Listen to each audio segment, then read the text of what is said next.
이번 이야기는 무서운 이야기, 살아있는 시체의 고백.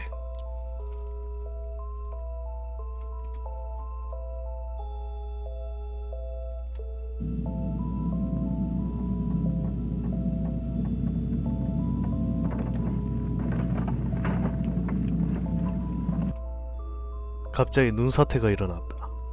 스노우보딩을 즐기던 우리는 속절없이 눈더미에 파묻혔다. 눈사태가 일어난 원인은 알 수가 없다. 아니, 원인을 알았다 해도 피해갈 방법은 없었다. 눈사태가 났다는 걸 깨달은 순간 차가운 눈더미가 해일처럼 우리를 덮쳤으니까. 눈이 몸 위로 쏟아지기 직전에 그 진동과 휘몰아치던 바람, 누군가가 내지는 비명소리, 코와 입을 틀어막던 눈의 맛이 차례로 기억났다. 단 몇 초였다. 눈 깜빡할 사이에 10명의 사람들은 흔적도 없이 눈 속으로 사라졌다. 여행은 9박 10일로 예정되어 있었다. 게다가 개인 소유의 별장을 빌려서 여행을 온 것이기 때문에 별장 주인이 불통이 된 전화를 알아차리기 전에는 그 누구도 우리의 행방을 알 길이 없었다. 나는 여행 온 지 며칠이 지났는지 헤아렸다. 고작 이틀, 2일이 지났을 뿐이다. 그렇다면 남은 게 며칠이지. 쉬운 셈이었음에도 머리가 회전하지 않는다. 움직이지 않는 건 두뇌뿐이 아니다. 전신마비라도 된 듯 목 아래로 손가락 하나 까딱할 수 없었다. 나는 빌어먹을 눈 속에 파묻혀 있었던 것이다. 움직일 수 없으니 이건 살아있는 시체나 다름없었다. 내가 살아남았다는 건 나 말고도 살아있는 사람이 어딘가 있다는 뜻이기도 했다. 설마 10명 중에 살아남은 사람이 나밖에 없겠어? 눈사태의 충격으로 정신을 잃었던 거지. 하늘은 이미 어둑해져 있었다. 곧 밤이 될 것이다. 과연 살아남을 수 있을까? 공포에 질린 내 위로 서서히 땅거미가 내려왔다. 눈에 완전히 파묻혀서 나 감각도 느끼지 못하는 몸뚱아리가 춥다고 아우성이었다. 나는 이를 딱딱딱 부딪히며 달달 떨어댔다. 그런데 그때 발소리가 들렸다.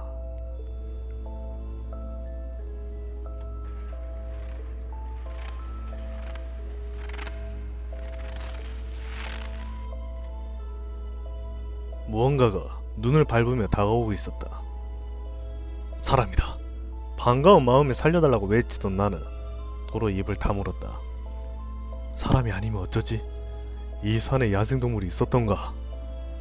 머리카락이 쭈뼛 곤두섰다. 다가오고 있는 것이 무엇인지 보려고 했지만 아무것도 보이지 않았다. 달빛이 눈의 표면 위로 반사되고 있었지만 그 정도 가지고 주위의 사물을 분간해내는 건 불가능했다. 추위가 엄습했다. 발소리는 점점 더 가까이 다가오고 있었다. 태준아! 사람이다. 사람 목소리다. 순간 눈시울이 시큰거렸다.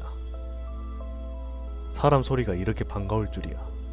야생동물이라고 착각했던 내가 우스웠다. 태준을 찾는 소리가 그리 멀지 않는 곳에서 메아리쳤다. 태준은 내 친구로 일행 중 유일하게 아는 사람이었다. 나머지 사람들은 태준의 친구들이었다. 나로서는 난생 처음 보는 사람들이었다. 난 그들을 부르려고 했지만 얼어붙은 입에서 목소리가 나오지 않았다. 그러는 사이에 발소리는 점점 멀어졌다. 태준을 찾는 걸 포기한 건지 이미 찾은 건지 알 수 없었다. 태준을 구한다면 사고 당시 바로 옆에 있었던 나도 찾아 나설 것이다. 아니, 태준이라면 나를 구하러 달려오겠지. 직접 오지 못한다면 다른 사람이라도 보낼 것이다. 나는 확신했다. 우리의 우정은 10년째 이어지고 있었으니까. 그리고 깜빡 잠이 들었다. 몸은 녹초가 되었지만 아직 살아있다. 그래, 부상 따위야 아무래면 어떠리. 살아남는다는 게 중요한 건데. 쏟아지는 햇살이 따뜻했다.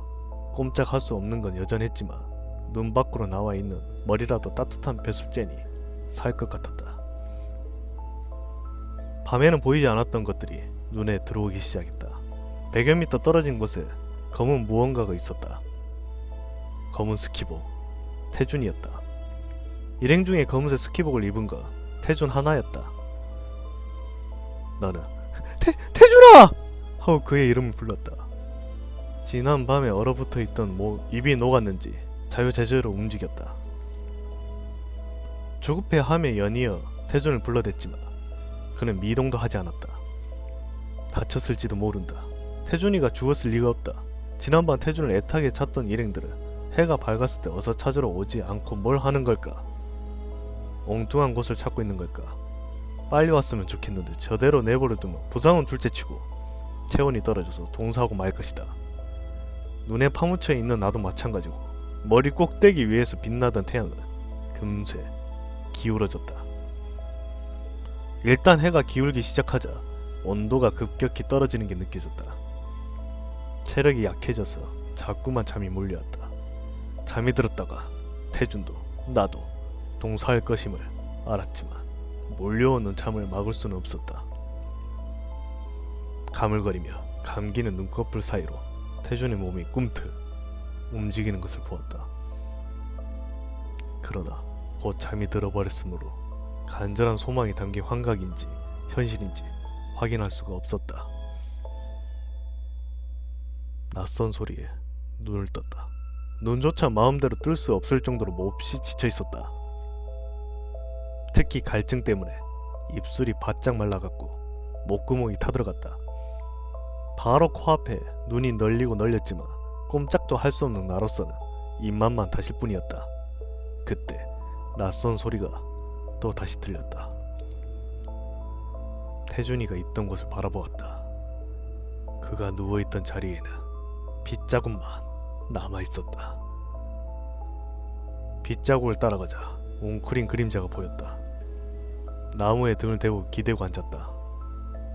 불 피우려는 건지 나뭇가지를 비비고 있었다.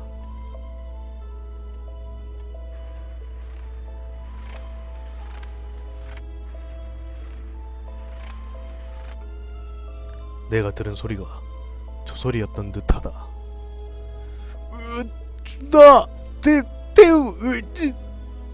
나는 태준이를 불렀다. 원래 있던 곳에서 더 멀어진 탓에 내 소리가 들릴 리가 없었다. 내가 듣기에도 내 목소리는 숨소리보다 조금 더 큰 수준이었으니까. 태준과 나의 중간 지점쯤에 목도리가 떨어져 있는 게 보였다. 저거라도 목에 두르면 따뜻할 텐데. 나는 눈 속에서 빠져나가기 위해 몸부림쳤지만 눈은 어제보다 더 강하게 나를 옥죄해왔다. 낮 동안 살짝 녹았다가 밤이 되자 꽁꽁 얼어붙어버린 탓이었다.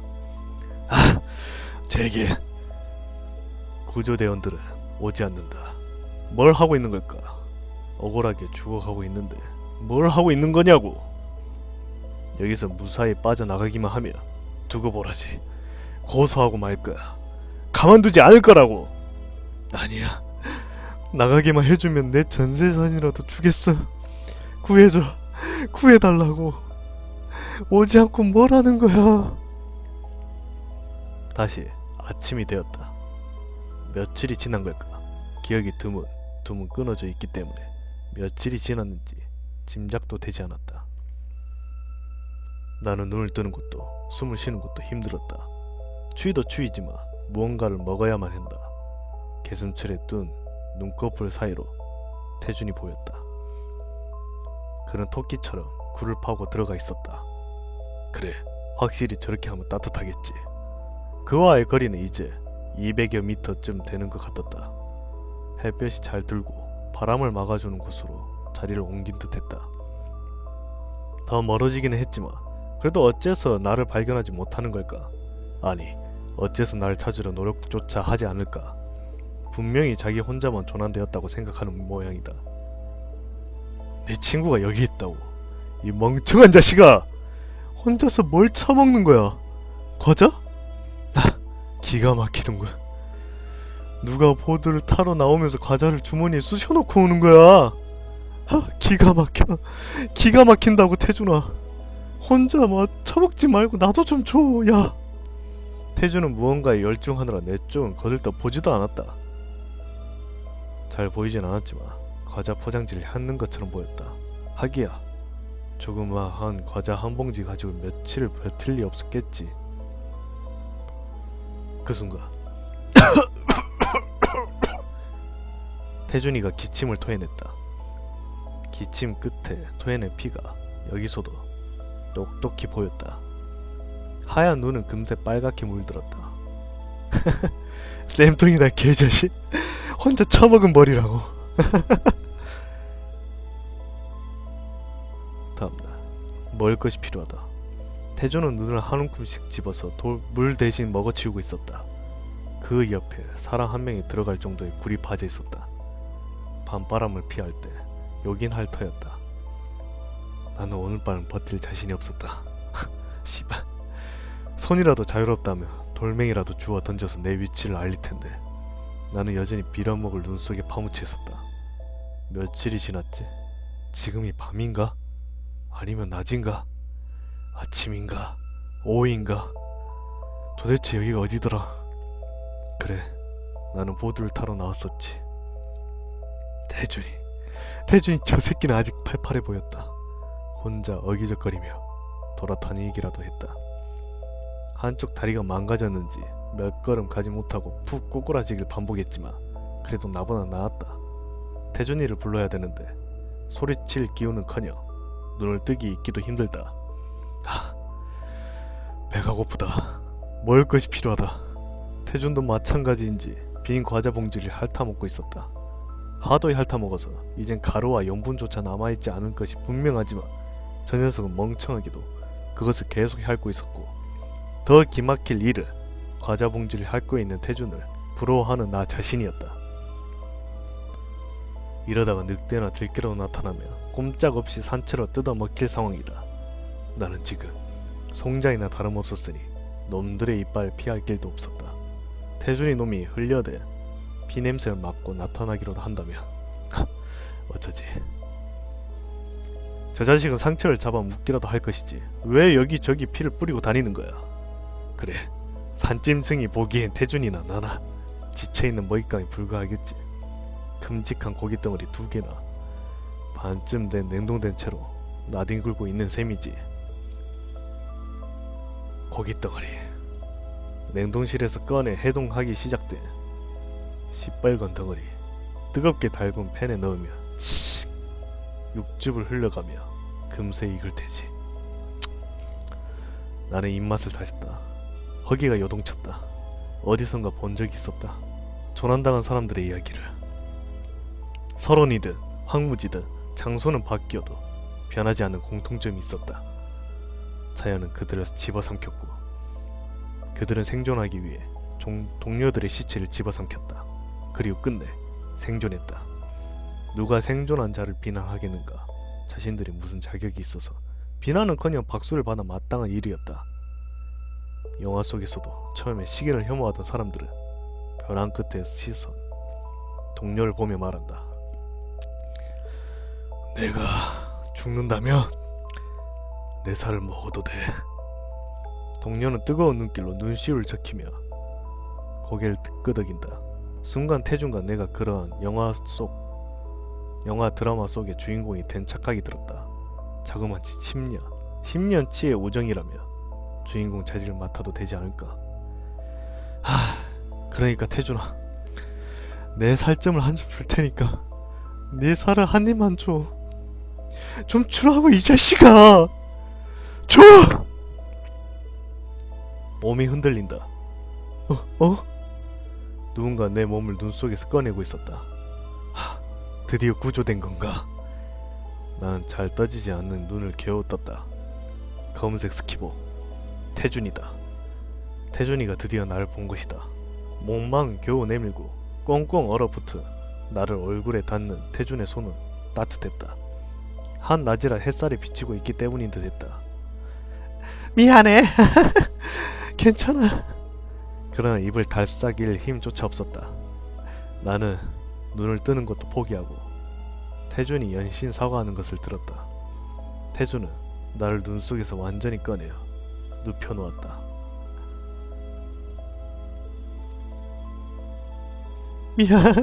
미안해. 미안. 괜찮대도.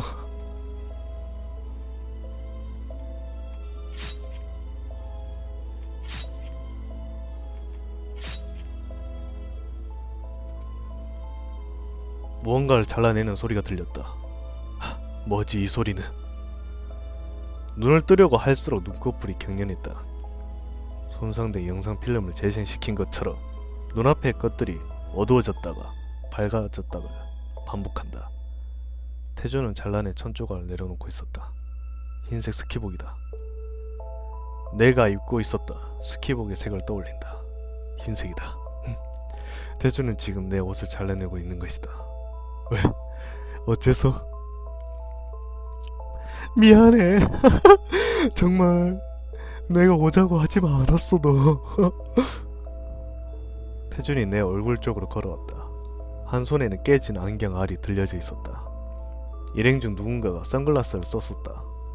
태준이 그를 향해 스노우보드를 타러 가면서 무슨 선글라스냐며 면박을 줬던 것이 떠올랐다.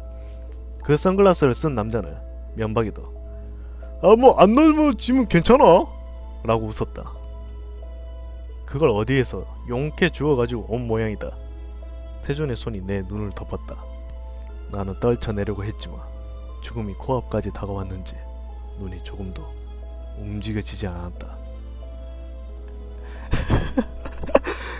내 목까지 정말 열심히 살게. 태준의 눈이 나를 본다. 그 눈이 새빨갛다. 나를 위해 흘리는 눈물은 아니다.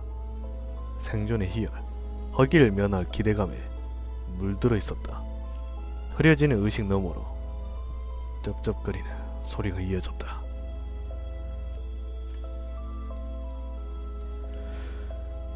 정말 여기 있고 별장에서 여기까지 떠밀려 내려오다니.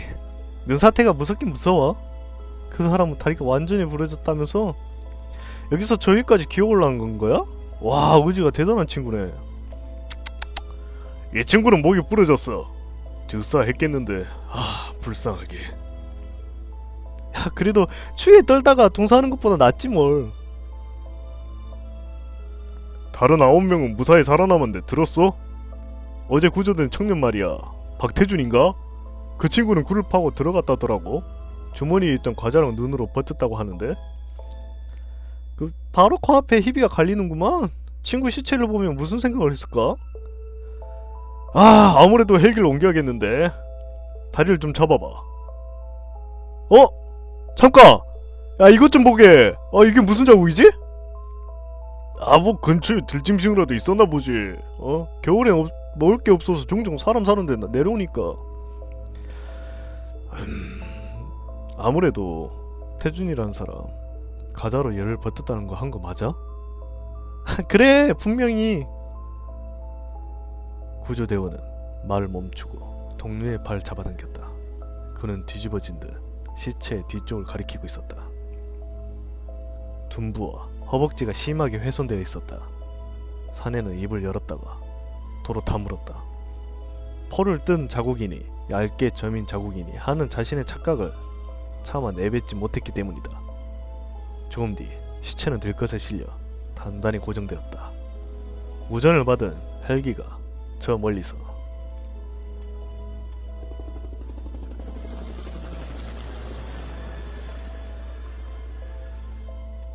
힘찬 소리를 내며 날아오고 있었다. 그토록 기다렸던 소리였다.